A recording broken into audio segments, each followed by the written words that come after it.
I want to welcome everyone back to Driver to Wedge, a media platform created to enhance and grow the culture of golf. Because golf is not just a game, it's a way of life. Today who we have on taking the walk up the fairway with us is Mr. Mike Kelley. Mr. Mike, how you doing today? I'm doing well. Appreciate the invite, sir. Okay, you looking good, man. I've been following you for a little while.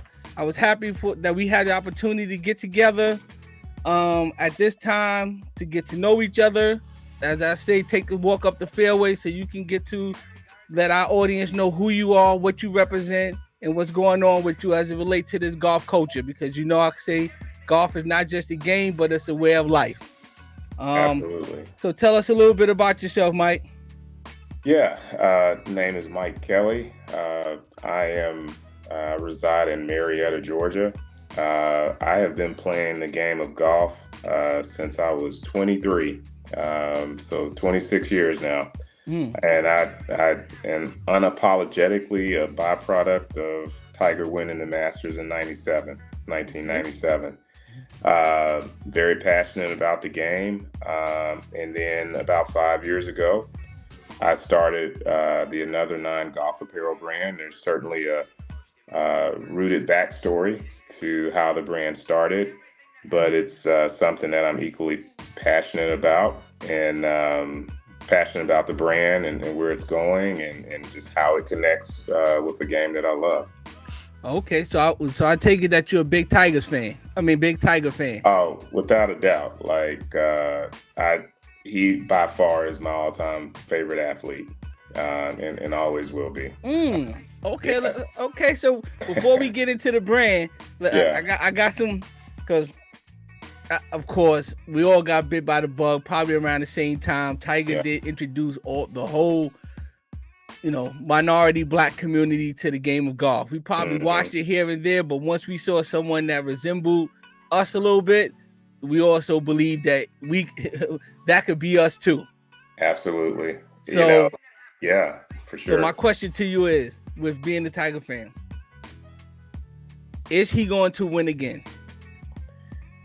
I know that there's a lot of opinions on it, but to be honest, I don't think he will. And I don't think he owes us anything else. He has transcended the game. He was the needle for the game. I'm not even really interested watching him hobble around on the course right now. For me, it's sad to watch that. When he played in the Masters last year, it was just painful to watch him, struggle to walk out there. Do I want him to win again? Absolutely. Yes. What would it take, in your opinion? I think first he has to show that he can walk 4 rounds, which he really hasn't shown that yet. And he's got to be able to play more than 4 events in a year. You just can't. As good as he is, don't get me wrong, as amazing as he is, golfers have to, tune up events, things like that. I just don't. I say it all the time. He owes us nothing to the game, and I just want him to, have a quality of life. He's my all-time GOAT because I didn't, growing up, I thought golf was a sport for rich people that didn't look like me. He introduced me to a game that I fell in love with. A lot of my life decisions centered around golf. I think about the people that I met, the relationships that I made with people. Golf was kind of the center of that. And it's like, if I hadn't taken up this game, I'm sure there would have been a different path my life would have taken. But certainly, golf has always been part of, decisions that I've made for 26 years, to be honest. Wow. Where are you located? Atlanta, Georgia, Marietta, Georgia. Yeah. Okay. So, I remember, taking a job up north when I was younger, and I was like, man, I can't play that much golf up here. Now, when you say are you originally from Georgia, like born and raised in? No, believe it or not, I'm from Arkansas originally. Oh, okay. All right. Razorbacks. Didn't even play golf when I lived in Arkansas. I was a baseball player growing up. Certainly wish I would have taken it up sooner, but it's all good. Yes. I really love seeing more of us in the game. I can remember when I first picked it up, there'd be a lot of places I'd go where I'd be the only black person on the course. Wow. You'd hear the jokes, "Oh, that's Tiger Woods over there." Yeah, And it's that's just, true. That is yeah. true. When I was younger, I didn't know how to take that, but Hmm. I really enjoy now. Just seeing more representation. Got Um, you. just diversity is good for the game. Hmm. So let me ask you, how has the game benefited you? In a lot of ways. Hmm. I so my uncle planted the seed for golf when I was younger. Hmm. He told me that I was going to go into corporate America. I needed to learn the game of golf because it would help me. Hmm. Tiger Woods watered that seed 1,000 Okay. times. You know what I mean? Yeah. Like I didn't even touch a club. I knew about golf because my uncle, but then when Tiger came on the scene, it's like, all right, I got to do it. But so once I started playing and was able to get my handicap down to a good level, I mean it helped. I mean Hmm. I I believe my performance and my background has helped me in my real job in corporate America. But certainly Okay. it helps when you can go out there on a course with a business deal and Hmm. you got a good game. I mean, people Yes. notice that. So it's So, benefited me a okay. lot. Well, being that that's a segue into my next question is, Uh-huh. what kind of game you got, man? Hey man, I'm just an amateur. I am just an Okay. amateur. I All right. have I think so. I started playing in '97. Um, I broke 80 for the first time in '99, and it's like you Okay. go to this quick ascent of getting better, and you're like, Hmm. man, what can I do with this? I learned really quick that nah, I'm not trying to do this for a living. Um, but to answer your question, I think like I'm under a 3 handicap right now, so always trying to get better. I enjoy playing in amateur tournaments even to this day when I can find time to do it. But no, I just love the game, man. I'm Now kind of at a phase. Go ahead. you do know that a 3 handicap is better than 97% of golfers that play the game. That's Yeah. statistics. Okay. Yeah. They said I one of the guess. biggest jumps is to go from 10 to 11 to Hmm. 9. To go from a double digit to a single digit is the biggest jump you're going to make in golf. Yeah. And the problem is you get if yes, I'm blessed and fortunate to get to where I'm at, but to get Mhm. where I'm at to go lower is, Mhm. man, that's when you start to hit that wall. Okay, Uh, you know, hey man, career, family, things like that. that's true. It's a wrestling match that I welcome. Don't get me wrong. I'm Okay. not complaining about that. But it's those are the kind of the challenges you face. But I just love the game. Okay, Um, you sound like you're very passionate about it. I can I tell am. you created a brand, Hmm. entrepreneurship with regard that's centered around golf. So somewhere that passion had to be aligned with that. Oh yeah, So absolutely. let me Yeah. ask you. So do you subscribe to the term "bit by the golf bug"? And if so, give me an example of when you knew or what was happening golf related that you knew you were bit. Well, it kind of ties into the Another Nine brand, Okay. which I will touch on Another Nine later. Hmm. So I would probably say I was in grad school back in 1999, and I think I was in my last year of grad school in Nashville, Tennessee, and I met a brother. At that time, I really didn't have as I like to call it, a road dog that likes to play golf as much as Hmm. I Hmm. did. It was kind of Yeah. at the same level. Was at Ted Rhodes, which great, a lot of history at Ted Rhodes. I'd recommend anyone if you ever go to Nashville to check it out. Was Mhm. at Ted Rhodes, and I met this brother named Steve McFarland. He was about my age, and was getting it. He had been in the game for a couple of years, and it was just like, man, we clicked. And sometimes I still think about it to this day because I'm like, man, there weren't cell phones back then, so like I guess we just exchanged numbers and we just started playing. And I kid you not, man. So my last year of grad school, I think going into that last year, I had like a 4.0, and I was getting my master's in engineering. And I met this brother, and first we was like, all right, every Tuesday we gonna play golf, you know? And it went from every Tuesday to, all right, let's play every Thursday. Tuesday and Thursday? Yeah. And then it was like, well, let's, we were skipping class. He was in college too. So then it was like, we were skipping class every Tuesday, Thursday, and Friday. We were just getting it in. The weather showed it was good. He would call me, I called him, and we were going to play. I used to joke with him. I said, man, had I met you a year earlier, I would have flunked out of graduate school. Wow. Because we would have played golf the whole time. Wow. So that's when I knew I was bit. When I found someone that was at the same level I was, that was equally getting good at it, equally would just at the drop of the dime go play. I mean, if it was rain coming into Nashville from the south, we'd go north of Nashville to beat the rain and get it in. Wow. I mean, that's just what we would do. Wow. Yeah.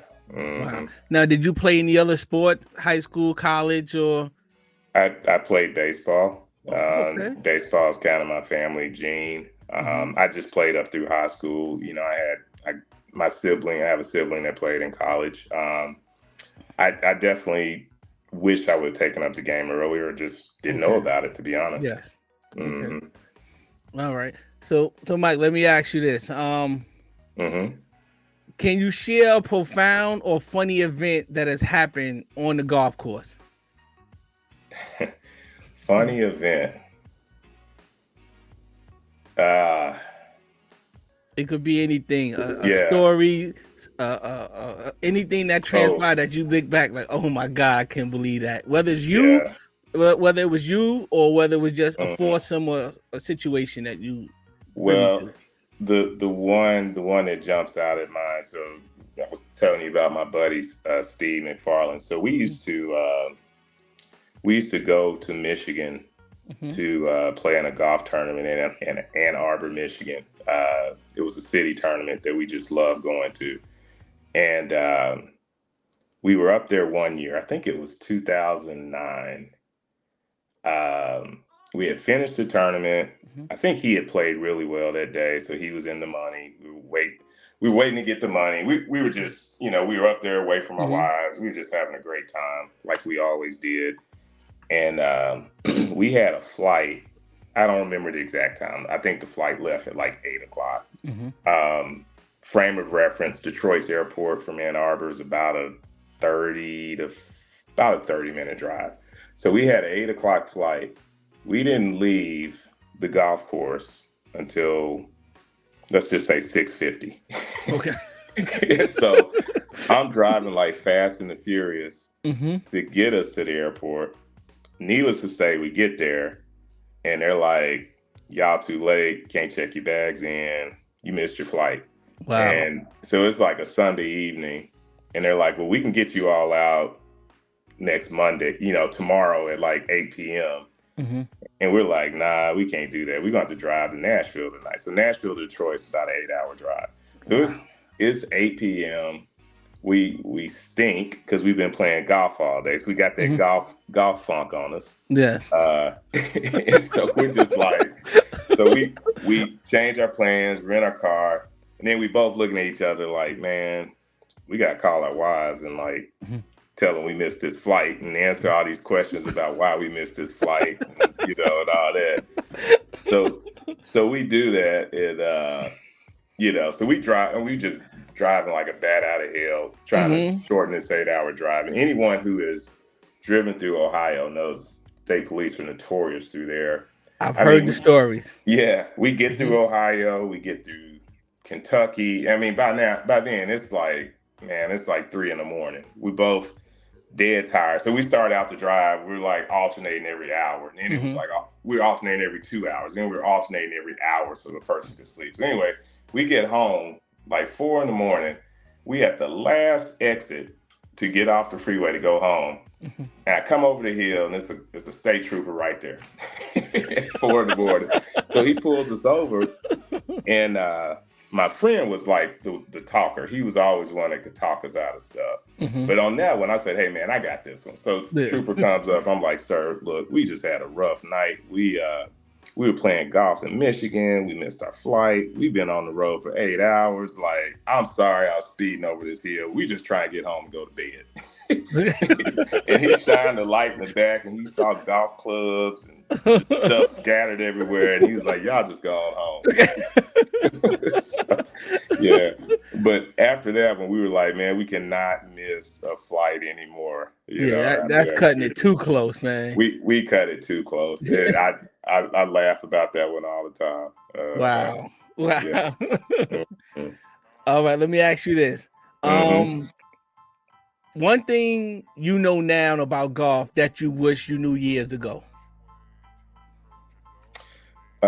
Great question. Boy, I could. There's a long list of that, but I'll touch on one, and maybe if I got time, I'll touch on two.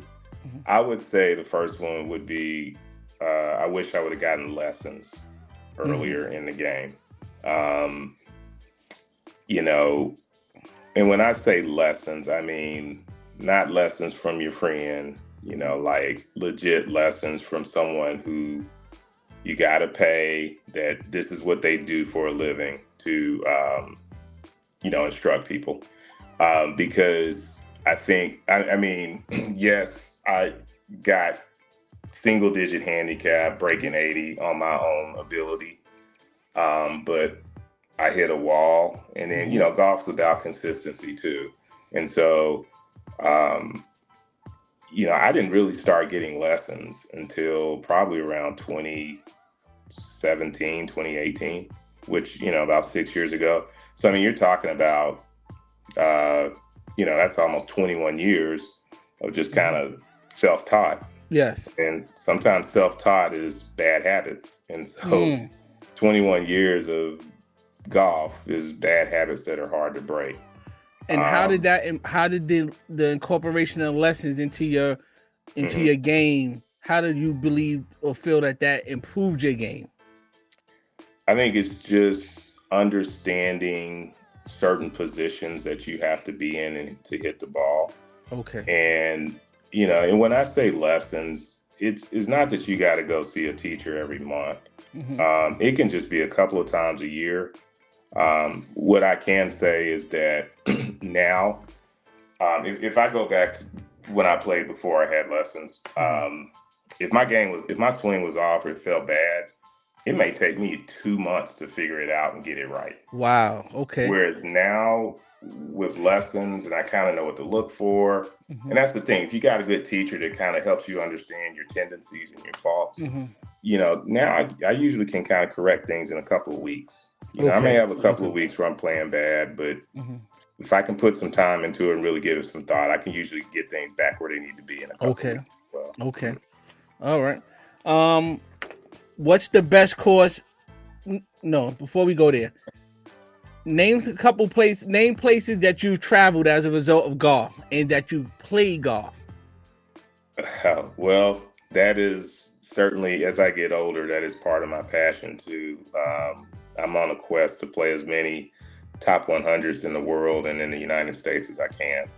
I have a goal, not to cut you off, I have a goal to play in all 50 states. Okay. Yeah. I played in 27. That's good. I've never looked at how many states I've played, but that's great. But go ahead. Sorry to cut you off. No, it's fine. So I'm actually excited about me and a buddy are going to Scotland in June this year. Okay. I got 4 over there that I'm gonna get. I've done the Bandon Dunes experience. I've done Whistling Straits. Went up to Cabot Links up in Canada this past August, which I would highly recommend that one to anyone. Okay. My favorite to this day is a course in Ireland called Lahinch that I got to play in 2019. Wow. Okay. I'm not sure if I've heard that one, but I'm definitely going to look it up.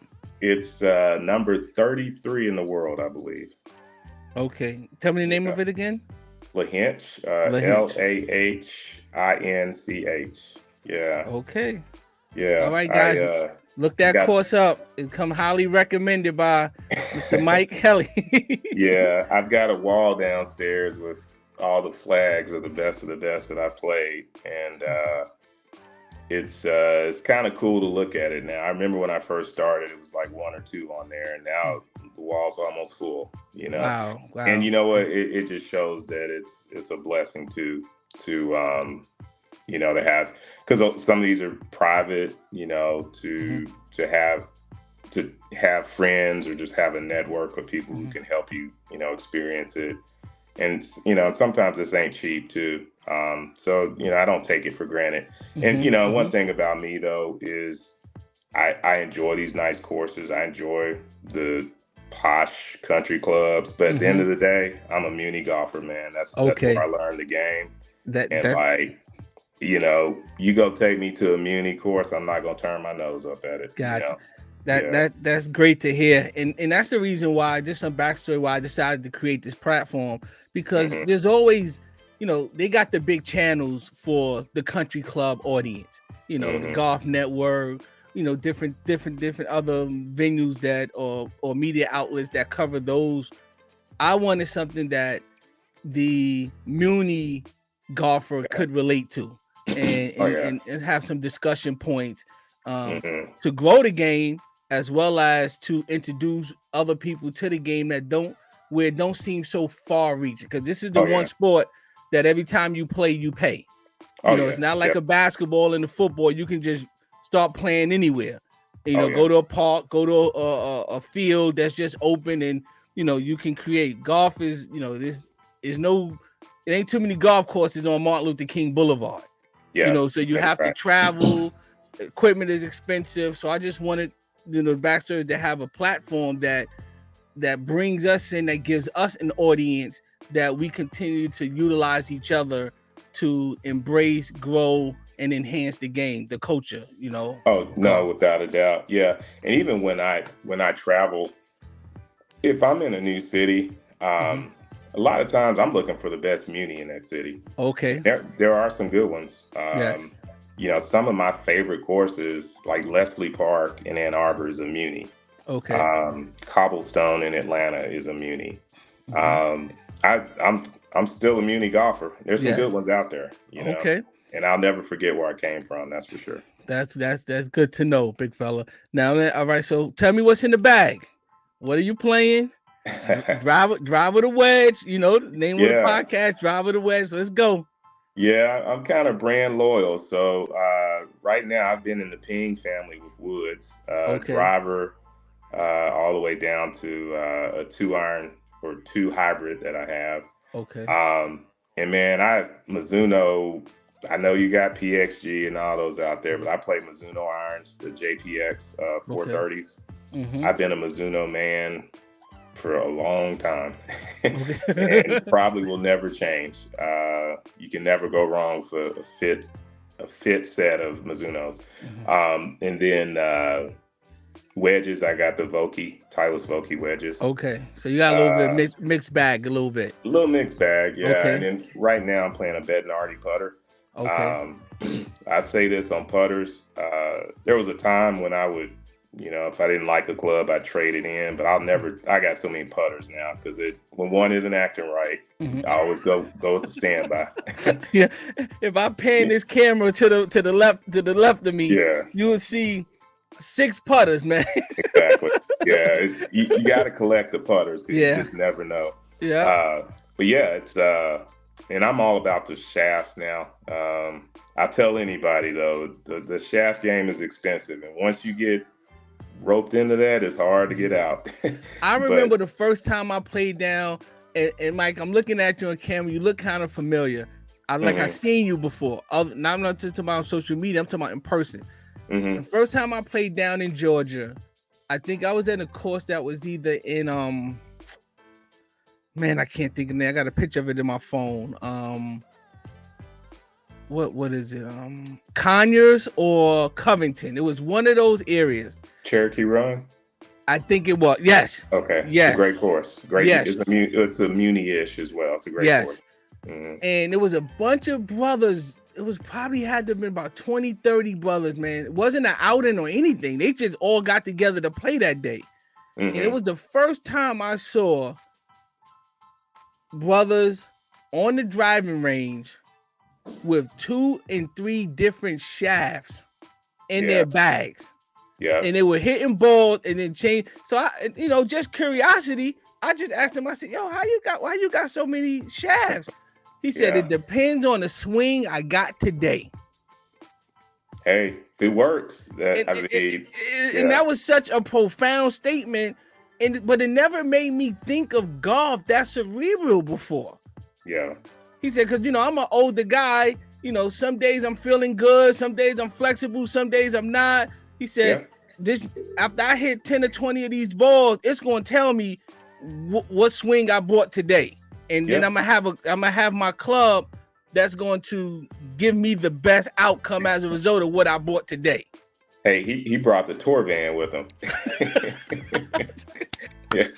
I don't have that many shafts, but I don't. Hey, whatever works, man. Yeah, I found that to be real fun. So, what's your go-to club? Got to get in the fairway, or when things are going not good for you, what is the club shot shape you're going to? What's your go-to club? My 2-iron hybrid is, if I gotta hit the fairway, if I need a 220 shot, that's the trusted club. I've had that club now for about 5 years, and I haven't changed it, and don't plan to. Yeah, when the driver isn't acting right, that's my go-to. Okay. All right. So, Mike, I see the hat, I see the apparel, I see the shirt. Yeah. Hashtag. That's a hashtag, right? It is. Yeah. Another hashtag 9. Give us some insight about it. Yeah. And ways in which we can also support, contribute, purchase. Yep. Yeah. So Another 9 is a golf apparel brand. I say this with all honesty that when I first came up with the idea, Another 9, I didn't really view it as a business. It was something personal to me when I started. So you are asking about the golf bug and funny moments on the golf course. So Another 9 was born from the phrase "make time for another 9." Okay. So my buddy Steve McFarland that I mentioned earlier, he passed away in 2017 from testicular cancer. Condolences. Thank you. After many years of a battle with that. So at his funeral, I gave a tribute about make time for another 9. So what that meant was just making time for what's important to you. And for us, we literally lived. Our friendship was based on squeezing in as much time together as we could when we had those moments. And for us, there were a lot of times when we would play 18 holes and we'd go out and say, let's get in another 9, sometimes another 18, just whatever we could do. Wow. And so I think, one of our catchphrases is what's your another 9? For me, it's golf, but it could be whatever it is for anyone. And it's just making time for what's important to those who mean a lot to you. So, after he passed, I had make time for another 9 on balls and on my golf bag and things. And so I had a couple people just, man, that's a cool phrase. Someone even said, you need to get that trademarked. And I think at that point, that's where it was and even then I wasn't thinking I'm going into a golf apparel business. It was just, I want to get a logo and it's just be something personal for me. Yeah. That I just have on my hats, on my bag, this is my personal way of another 9. And just through that process, and at the same time, I knew that's what I wanted to do. But I was like, we gotta get this trademark because I don't want someone else stealing this and then, profiting off of some idea that came out of my head. Yes. So through that process, I realized that, okay, you've go into commerce to trademark a brand or to trademark a phrase. And then it kind of started there, and it just took off. I mean, at first it was just a couple of hats.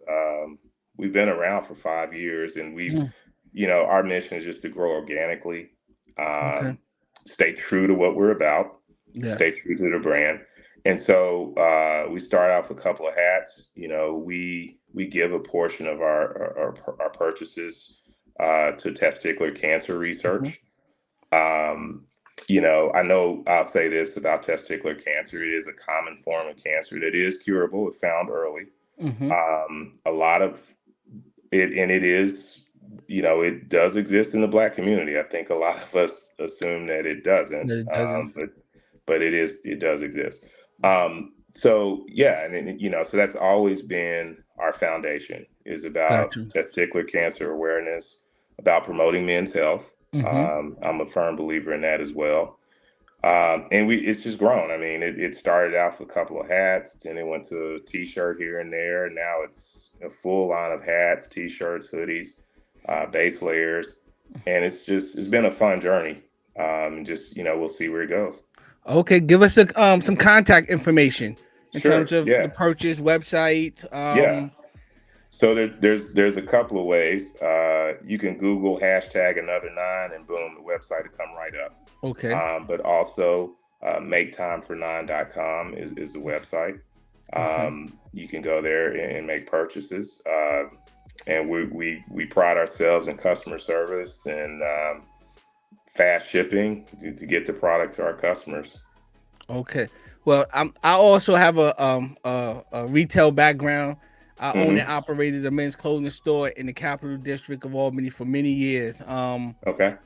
Decided to do some other things.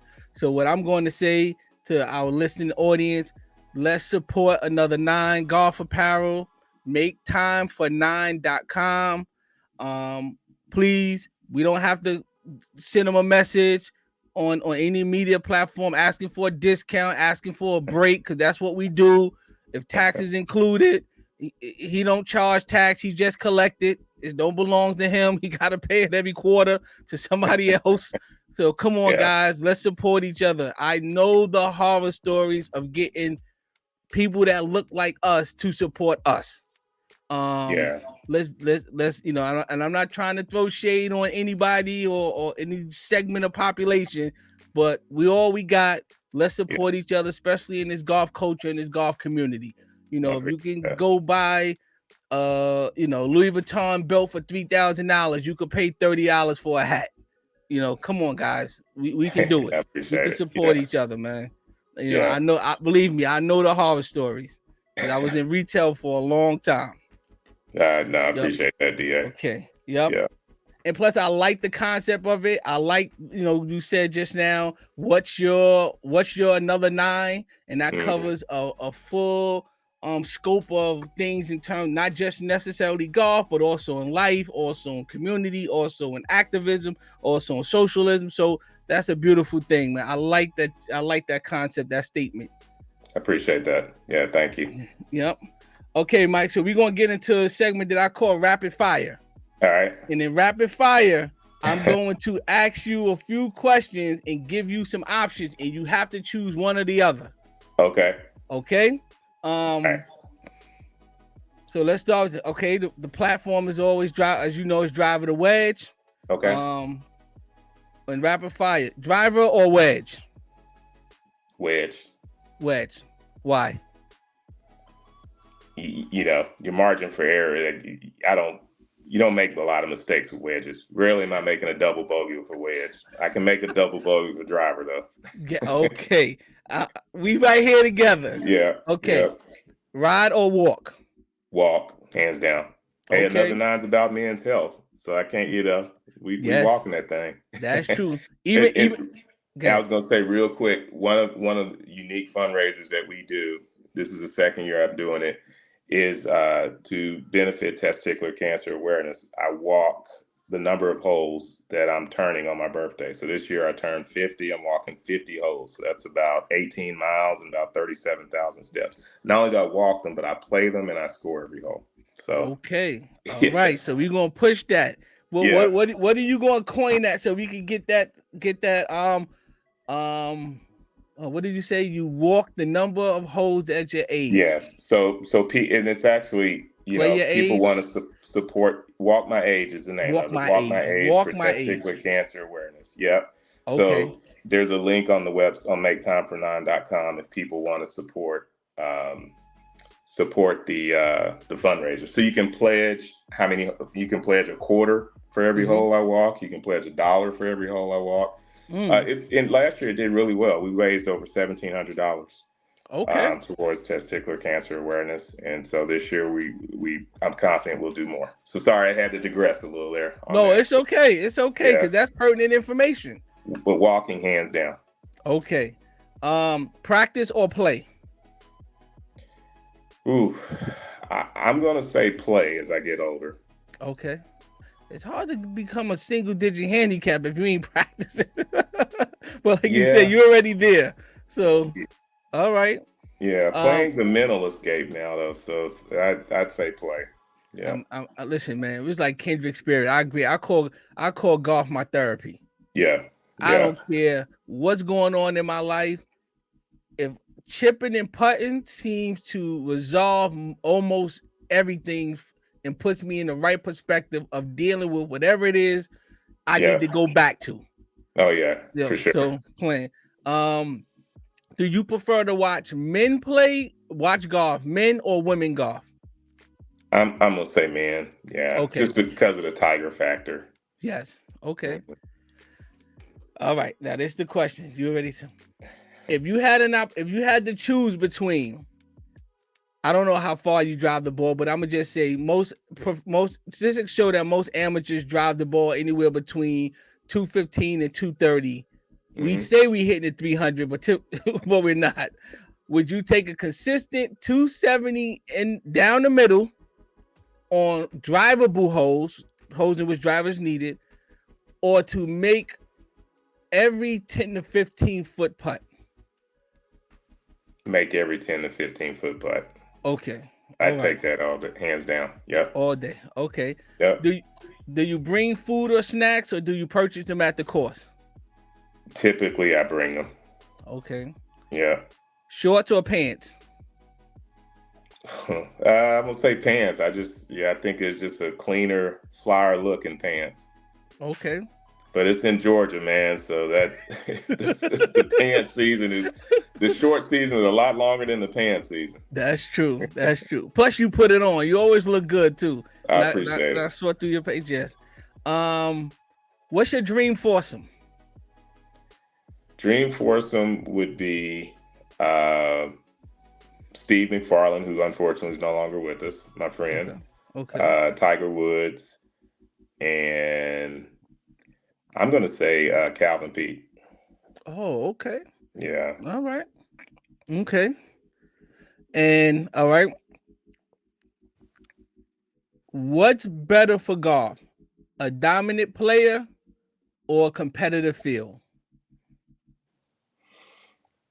Competitive field. Yeah. All right. I'm pressing play. That means go. Explain that, why you chose that. Because coming from a fan of the most dominant player probably in the history of the game. I think a competitive field gives you more polarizing names that kind of brings you into the game. Like the whole live PGA thing, I'm really not on either side, but I think it's bad for just the viewer because there's a lot of big names that went over to live that, like, I don't like Bryson DeChambeau, but there was something about if he's in the mix in a big tournament, you kind of wanted to see if he crashed and burned on that final day, And now I look at the field on PGA Tour and I'm like, man, I don't know these guys. You got like Scheffler kind of running away with everything. So it's just, I'd rather see, 20 to 30 just strong names of people that are going to bring me to sit down. Because this is past the Tiger era, and Tiger was just different. I mean, that was just a whole different needle.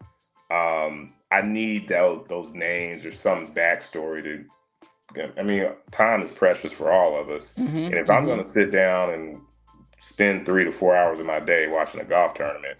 There's got to be something compelling about it to make me watch it, or I'd rather go play, or practice. So yeah, listen, I'm in agreement with you. Mhm. And I was just in a conversation with a friend of mine, and we was talking about, Scheffler winning, almost like his pseudo dominance right now. Mhm. And he was telling me, hey, listen, man, he still got to play the course. He still got to shoot the score. Other players going to shoot, whether they're in the field or not. He's playing against the. And I just had, and it just came to my mind in mid conversation. I said, but what you're not factoring in is, yes, all what you're saying is true. Yeah.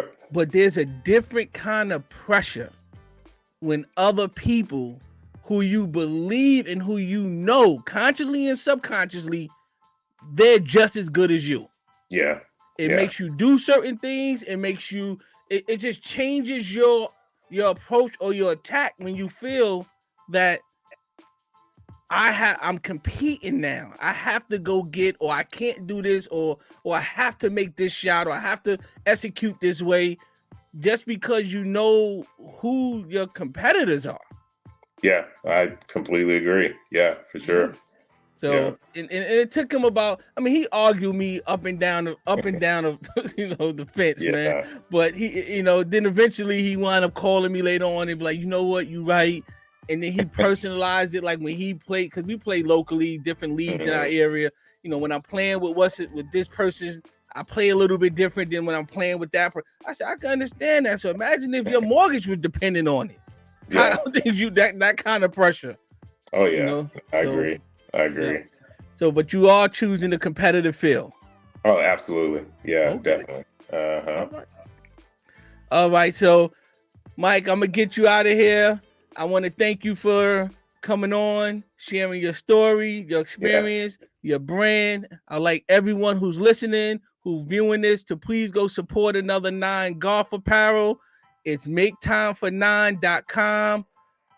Great articles. Purchase something, support the cause.